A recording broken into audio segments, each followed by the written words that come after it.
एक दो नहीं 18 सांसदों का यूपी में कटने वाला है टिकट। आ गया सबसे बड़ा पॉलिटिकल अपडेट। जिस दिन संसद में बोले थे जयंत, उसी दिन सत्यपाल सिंह ने समझ लिया था मेरा टिकट कटेगा। लखीमपुर वाले अजय मिश्रा का भी पत्ता होगा साफ, जो पूरा करेगा एक शर्त वही बनेगा प्रत्याशी। उत्तर प्रदेश में इस बार एक दो नहीं बल्कि 15 बीजेपी सांसदों का टिकट कटने वाला है। कुल 64 सांसदों में से 15 सांसद का टिकट कटने का मतलब है लगभग 1/4 सांसदों के नाम के आगे कुछ ही महीने बाद पूर्व सांसद लगने वाला है। इन 15 सांसदों में क्या आपके इलाके का सांसद का भी नाम है, वो भी आप लिस्ट में देखकर चेक कर सकते हैं।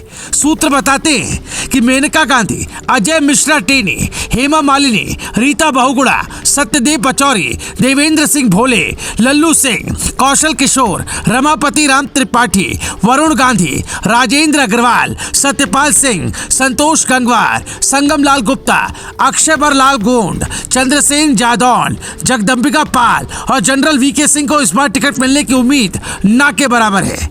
मेनका और वरुण गांधी से तो हाईकमान पहले से नाराज है। अजय मिश्रा टेनी से किसान नाराज है। लखीमपुर खीरी में किसान आंदोलन के दौरान जो हुआ था वो वहां की जनता आज भी नहीं भूल पाई है। इसीलिए अजय मिश्रा को टिकट देने में बीजेपी को नुकसान दिख रहा है।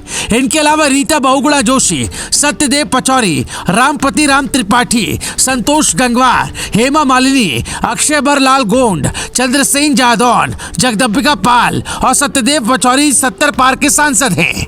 इनमें से कई तो अपने क्षेत्र में उतने एक्टिव भी नहीं है। इसीलिए पार्टी ने प्रत्याशी बनाने की बजाय इलाहाबाद और कानपुर से किसी युवा चेहरे को आगे बढ़ाना चाहेगी। अकबरपुर संसदीय क्षेत्र से सांसद देवेंद्र सिंह भोले का ओवर कॉन्फिडेंस उन पर भारी पड़ सकता है, क्योंकि 4 दिन पहले उन्होंने कहा है कि मेरा लोकसभा टिकट तो मेरी जेब में पड़ा है। ऐसा बोलने वालों के साथ हाईकमान कैसा एक्शन लेता है यह हर कोई जानता है। कौशल किशोर मोदी सरकार में मंत्री है, हो सकता है परफॉर्मेंस के आधार पर इनका पत्ता साफ हो जाए। जबकि फैजाबाद से सांसद लल्लू सिंह को पिछली बार भी टिकट करते करते मिला था, इसलिए इस बार उनकी जगह किसी और को टिकट मिलने की चर्चा पहले से ही तेज है। ऐसी खबर है कि बीजेपी ने इस बार टिकट वितरण के लिए सबसे बड़ी शर्त जीत की गारंटी रखी है। जिस भी नेता के सांसद के जीतने की संभावना ज्यादा होगी उसे ही टिकट मिलेगा। अभी दूसरी पार्टियों से आने वालों की लाइन भी लगनी शुरू होगी, तो जो भी अपने क्षेत्र में कद्दावर होगा उसे टिकट मिल सकता है, क्योंकि इस बार बीजेपी ने 80 में से 80 सीटें जीतने का लक्ष्य रखा है। और ये तभी संभव है जब हर सीट पर बिल्कुल समीकरण बिठाकर उम्मीदवार तय किए जाएं। खास बात यह है कि आरएलडी यानी जयंत चौधरी की राष्ट्रीय लोकदल भी अब बीजेपी के साथ आ चुकी है। इसीलिए कुछ सीटें बीजेपी को उसके लिए भी छोड़नी होंगी, जिसमें एक सीट बागपत की भी है।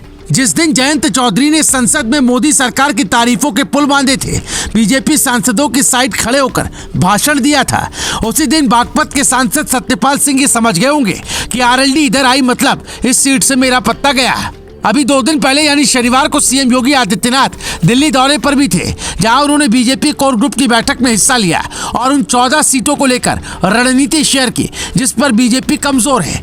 चूंकि इस बार कांग्रेस और सपा ने हाथ मिला लिया है, इसीलिए बीजेपी की मुश्किलें बढ़ सकती है। पर यह पार्टियों का फैसला है कि वो कहां से किसे उतारती है। लेकिन अगर आपके इलाके के सांसद ने काम नहीं किया है तो आप जरूर बताएं, ताकि चुनाव के बहाने कम से कम आपके इलाके का विकास हो सके और सही प्रत्याशी को टिकट मिल सके।